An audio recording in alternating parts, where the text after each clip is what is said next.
ጄሪ ተብዬዋ በብሌን ላይ የሆነ ነገር አድርጌ ከቤት ማባረር አለብኝ ብላ አስባለች። ሜርሲና በጄሪን የሆነ ነገር እንዲታረግላት ጠይቃት፣ እንደውም ከዚህ በፊት አምነን ጋር የተሳሳምሽውን ያየሁትን ለጄሪ እናገራለሁ ብላ ያልሆነ ወጥመድ ውስጥ አስገባቻት። ሰላም አለይኩም ወራህመቱላሂ ወበረካቱ። ውድና የተከበራችሁ የቻናል ቤተሰቦች ሙስሊም ክርስቲያን ወገኖቼ ሰላማችሁ ይብዛ እያልኩኝ ለቤት አዲስ የሆናችሁ ሰብስክራይብ በማድረግ ተቀላቀሉ፣ ነባሮች ደግሞ ላይክ ሼር ማድረጋችሁን እንዳትረሱ። የድር ድራማን ይዤላችሁ መጥቻለሁ፣ አብራችሁ ይቆዩ። ድራማው ሲጀምር ሸሚዙን ለብሳ ወይም ደግሞ አቅፋ እሰው አልጋ ላይ ተኝታ ነበረ። እየበረረ መታ ጄሪ መነጨቃቻትና ከቀሰቀሰቻት ከእንቅልፏ ስትነቃ ብሌን ሰው አልጋ ላይ እንዴትኛችና ሸሚዝ እንዴት እንደዚህ ትይዣለሽ ብላ ደነፋችባት። ስታይ ጓደኝነት በቅርብ ጀምረው ነበር። ሜርሲ እዛ ጓደኝነት መስርችና እና ዛሃራን አጥምጅልኝ ስላለቻት ከና ዛሃራ ጋር ተስማምታ ከብሌንም ጋር እየተሳሳቀይ ሰሞኑ ጥሩ ግንኙነት ነበራቸው። አሁን ግን ሰው አልጋ ላይ ባለቤቴን ሸሚዝ ይዛ እንደዚህ መተኛቷ ስላላስደስታት እንዴት እንደዚህ ታድርጊያለሽ? ምን አይነት ሰው ነሽ? ቀርብ ብዬ ስጫወትሽና ጓደኛ ሁኚ ብዬ እንትን ስልሽ ጭራሽ የባሌን ሸሚዝ ታቅፈሽ እኔው አልጋ ላይ አባወራ አልጋ ላይ ተኝተሽ አገኝሻለሁ ብላ ተቆጣቻት። ብሌንም ራሷን ለማዳን ልብስ እያጣጠፍኩ ስለነበር ድንገት እንቅልፍ ወስዶኝ ነው እንጂ ያስቤበት አይደለም ብትላትም ጄሪ ያላመነቻትም የሆነ ነገር ልታረግ ይፈልገሻል ብላ ደነፋችባት።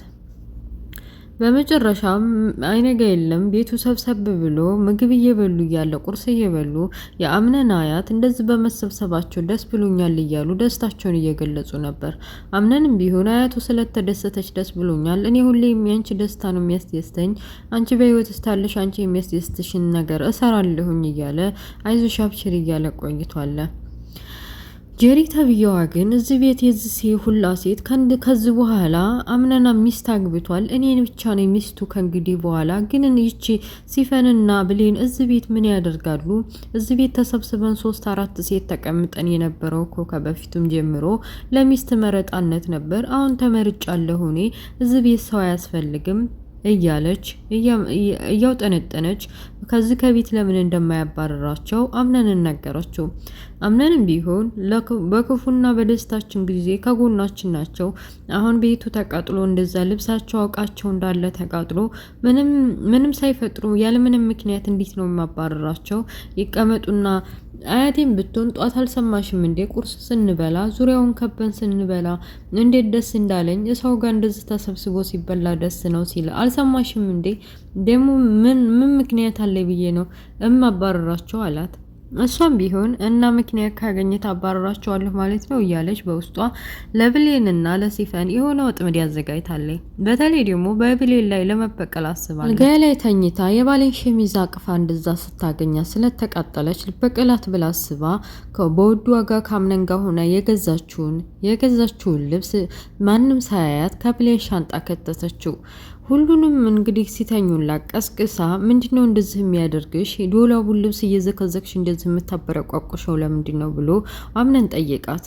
አምነን እሷም እኔ በቀደም በውድ ዋጋ የገዛህልኝ ቀሚስ እኮ አሁን በቅርብ አለበስኩትም ልለብሰው በፈልገው አጣሁት።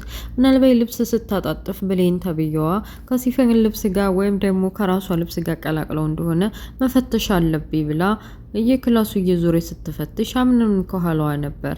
የሲፈንን በሌሊቱ ቀስቅሳቸው ሲፈንና ሙስጠፋ የራሳቸውን ህይወት እያወሩ ነው። አንድ ላይ አድገዋል። በተለይ የሲፈን እናት ተንከባክባ ሙስጠፋን አሳድገዋለች። የሲፈን እናት ለአንድ ለሙስጠፋና ለሲፈን እናት ብቻ ሳይሆን ለብዙ ምስኪኖችና ለብዙ ወላጅ አልባ ህጻናቶች እናት እንደሆነች ታስታውቃለች።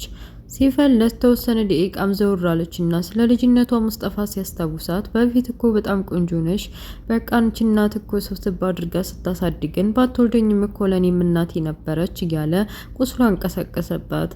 እስኪ የልጅነቴን ታሪክ አታንሳብኝ፣ እናቴ በህይወት ብትኖር ኖሮ ዛሬ እዚህ ላይ አልገኝም ነበር። ያኔ ቆንጆ የነበርኩት እኮ በእናቴ እጅ ስለምንከባከብ ነው። አሁን ማን ይንከባከበኛል ብለህ ነው?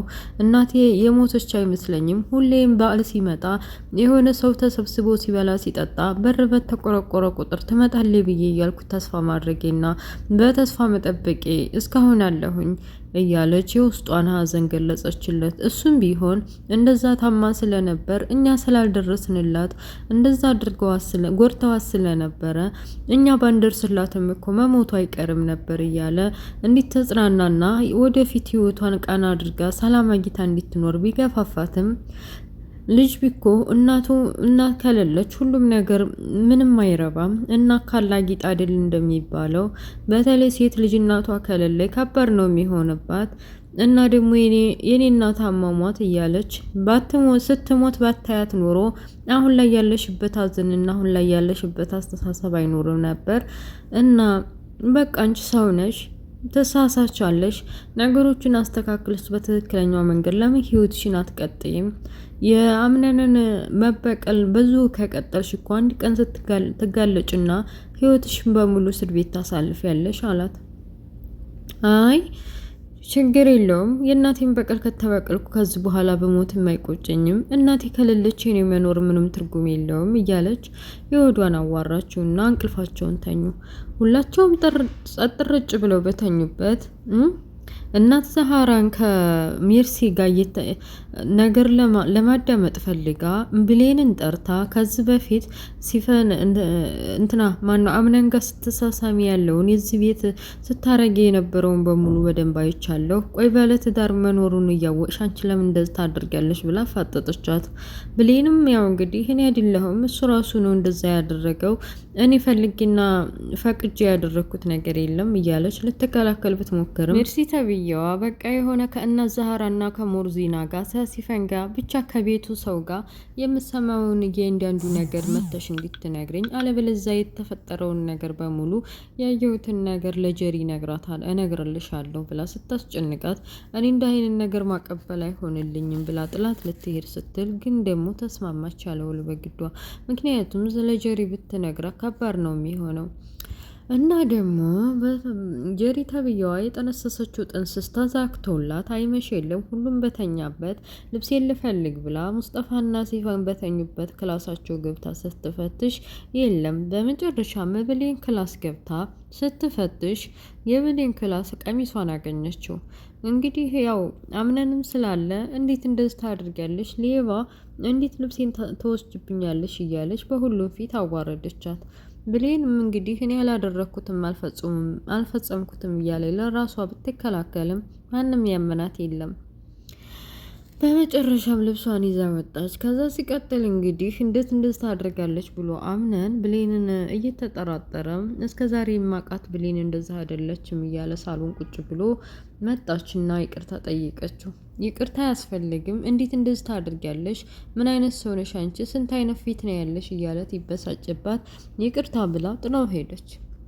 በመጨረሻ ዛሬ ሲያሳልፉ የነበሩትን ዝናብ እየጣለ ሲዝናኑ የነበረውን በሙሉ እያስታወሰች ከአምነን ጋር ያላት ግንኙነት እሱ ከእንግዲህ ባለ ትዳር ነው። ቆይ እኔ በመካከላቸው በመግባት እሱስ እንዴት አላመነኝም? አልሰረኩም አልወሰድኩም እያልኩኝ እንዴት አላመነኝም? እያለች እየተበሰጫጨች እሱም ቢሆን ለምንድን ነው የማትረዳኝ? ይህንን ነገር እንደማታደርገው በደንብ አውቃለሁኝ። ለምንድን ነው የማትረዳኝ? እያለ እየተበሳጨ ወደ ቤት ገባ። ቤት ከገባ በኋላ ሽንት ቤት ሊጠቀም ሲፈልግ ሲፈንና ማናት ሜርሲናና እናት ዛሃራ ከሽንት ቤት ሆነው ነገር እያዳመጡ ስለነበር ሽንት ቤቱን ከፍቶ ሊገባ ሲዘጋጅ እነሱም ጭንቀት ላይ ወጥተው ካሁን አየን አላየን እያሉ ድራማው ያልቃል። አጀባጀብ አይ ጄሪ እንግዲህ ክፉኛ እንትን ብላለች፣ ይደብሯታል። ከእንግዲህ ሚስቱ እኔ ብቻ ነኝ፣ እስከ ዛሬ የከፈልኩትን ዋጋ ማግኘት አለብኝ። የዋምነን እኔን አያፈቅረኝም እያለች ራሷን እንደማያፈቅራትን በደንብ አውቃለች። ልጅ ማስወረዱን መሰቃየቱን ብዙ ነገር ዋጋ መክፈሉን ለሱ ብዬ መሆኑን አይታየውም ወይ እያለች ነበረ። አሁን እንግዲህ ማንም አያግደኝም፣ እኔ ብዙ ዋጋ የከፈልኩለትን ትዳር ማንም አይነጥቀኝም እያለች እያንዳንዳቸውን ተዝተ ቤት መንጭቃ ለማስወጣት ተዘጋጅታለች። እና ውድ ቤተሰቦችዬ የድራማ ይሄን ይመስላል። ስለነበረ ቆይታ አመሰግናለሁ። ላይክ፣ ሼር፣ ሰብስክራይብ ማድረጋችሁን እንዳትረሱ። ሀሳባችሁን በኮሜንት አስፍሩ። ስለነበረ ቆይታ አመሰግናለሁ። ኔክስት በሌላ ፓርት እስከምንገናኝ ባይ ባይ ቻው።